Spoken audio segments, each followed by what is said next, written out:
சங்கீதம் 103:3 முதல் 5. அவர் உன் அக்கிரமங்களையெல்லாம் மன்னித்து உன் நோய்களையெல்லாம் குணமாக்கி உன் பிராணனை அழிவுக்கு விலக்கி மீட்டு உன்னை கிருபையினாலும் இரக்கங்களினாலும் முடிசூட்டி நன்மையினால் உன் வாயை திருப்தியாக்குகிறார். கழுகுக்குச் சமானமாய் உன் வயது திரும்ப வால வயது போலாகிறது என்று கூறுகிறது. இந்த வசனங்களில் காணப்படும் தெய்வீக ஒழுங்கை கவனியுங்கள். மன்னிப்பு முதலில் வருகிறது. குணப்படுத்துதல், விடுதலை, சீர்படுத்துதல் மற்றும் புதுப்பித்தல் ஆகியவை கிருபையினால் சுத்தமாக்கப்பட்ட இதயத்திலிருந்து பாய்ந்து வருகின்றன. தேவன் நம்முடைய செயல்களோடு தொடங்குவதில்லை, மாறாக அவருடைய இரக்கத்துடன் தொடங்குகிறார்.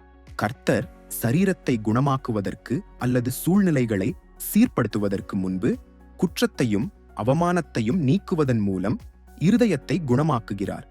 மன்னிப்பு பெறப்படும்போது சமாதானம் திரும்பும், விசுவாசம் எழும்பும், வாழ்க்கை மீண்டும் ஓடத் தொடங்கும். இயேசுவின் ஊழியத்தில் இதை நாம் தெளிவாக காண்கிறோம். விபசாரத்தில் பிடிபட்ட ஸ்திரீ அவரிடம் கொண்டுவரப்பட்ட போது இயேசு அவளை கண்டிக்கவில்லை. நானும் உன்னை ஆக்கினைக்குள்ளாக தீர்க்கவில்லை, நீ போய் இனி பாவம் செய்யாதே என்றார். யோவான் 8:11. விடுதலை மன்னிப்போடு தொடங்கியது. பக்கவாதமுற்ற மனிதனிடத்திலும் இதே முறை காணப்படுகிறது. இயேசு அவனை நடக்கச் சொல்வதற்கு முன்பு, மகனே, உன் பாவங்கள் உனக்கு மன்னிக்கப்பட்டது என்றார். மார்க்கு 2:5.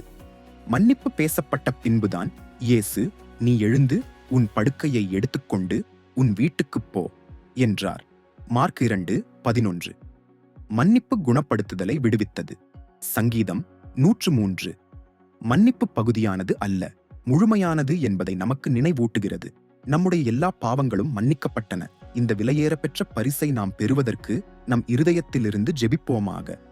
கர்த்தராகிய இயேசுவே, உம்மை என் ஆண்டவராகவும் என் வாழ்க்கையின் இரட்சகராகவும் ஏற்றுக்கொள்கிறேன். எனக்காக சிந்தப்பட்ட உம்முடைய இரத்தத்தின் காரணமாக என் பாவங்கள் எல்லாம் மன்னிக்கப்பட்டன. நான் இப்போது கிறிஸ்து இயேசுவில் தேவனுடைய நீதிமானாக தேவனுக்கு முன்பாக நிற்கிறேன். ஆமென்.